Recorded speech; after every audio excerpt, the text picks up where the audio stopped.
నేను మా సీతక్క చెప్తాను, అవు బస్సులు అల్ల వెళ్ళిపోయారు తప్పని మేము ఎక్కడన్నాం అక్క, మేము అనలే. కాబట్టి దానికోసమే బస్సు పెట్టిరని మాకు తెలియక మేము మామూలుగా నడిపినాం ఇన్ని రోజులు, మాకేదో తెలియకపాయ పాపం. మీరు అప్పుడే చెప్తే బాగుండు. బస్సుల కుట్లు అల్లికెళ్ళితే తప్పని మేమెందుకంటాం అక్క, ఎక్కువ పెట్టు బస్సులు తన్నుకుంటాను, మంచిగా లేదు పెట్టు, మనిషికో బస్సు పెట్టు, మేమెందుకు అంతటం, మనిషికో బస్సు పెట్టు మంచిగా, అంత కుటుంబం పోయి మంచిగా కుట్లు అల్లికలు అవసరమైతే బ్రేక్ డ్యాన్సులు రికార్డింగ్ ఏం చెప్తారో చేయరు, మేమెందుకు అంతటం, ఏమంటారు చేయండి.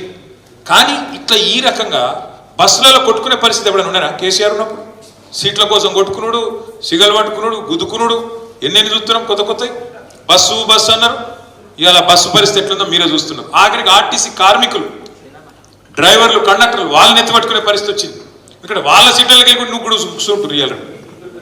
ఈ పరిస్థితి బస్సు. అట్లా మహిళలకు కూడా ఇలా వ్యవహారం అర్థమైంది అని అడిగిన దానికి ఆయన బ్రేక్ డాన్స్ కూడా చేసుకోండి కుటుంబాలు అంటే, నీకు ఆడవాళ్ళంటే ఇవాళ ఒక గౌరవం లేదు, మేము ఇచ్చేటువంటి పథకాల మీద ఒక కక్కుర్తితోటి ఆడవాళ్ళని అత్యంత కించపరిచే విధంగా బ్రేక్ డాన్సర్లుగా కుటుంబాలు వచ్చి బ్రేక్ డాన్సులు చేసుకోండి అంటే, మీ బుర్రంతా కూడా గత 10 సంవత్సరాలు మరి హైదరాబాదులలో క్లబ్బులు, పబ్బులు, బ్రేక్ డాన్సులు ఇలాంటి ఎంకరేజ్ చేసిన చరిత్ర మీది.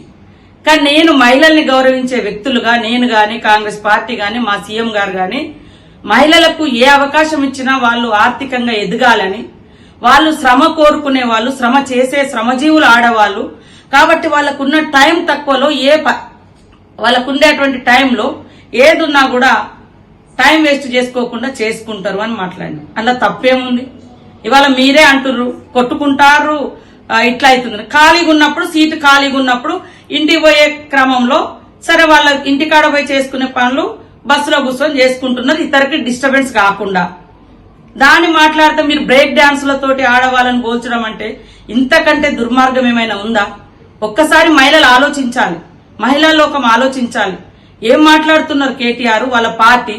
ఉచిత బస్సు ప్రయాణం అంటే మీకు నచ్చదు, గృహజ్యోతి పథకం ద్వారా పేదవాళ్లకు మరి 200 యూనిట్ల కరెంట్ ఇస్తే నచ్చదు, గ్యాస్ సిలిండర్ 500కి ఇస్తే నచ్చదు, పేదలకు లబ్ధి చేసే ఏ పథకాలు నచ్చవు మీకు. గుట్టలకు పుట్టలకు 100,000 ఎకరాల ఫామ్ హౌజ్లకు 1,000 కోట్ల రూపాయలు ప్రజాధనాన్ని కట్టబెడితే మాత్రం రైతు బంధు పేరుతోటో ఇంకో పేరుతోటో కట్టబెడితే మీకు నచ్చింది. మహిళలకు ఉచిత బస్సు పయనం పెట్టిన కానుంచి ఎంత కక్కుర్తి పడుతున్నారు, ఎంత దుర్మార్గంగా ఈరోజు బ్రేక్ డాన్సులు చేసుకోండి అనే మాట నీకు ఏ రకంగా వచ్చిందని నేను అడుగుతా ఉన్నా.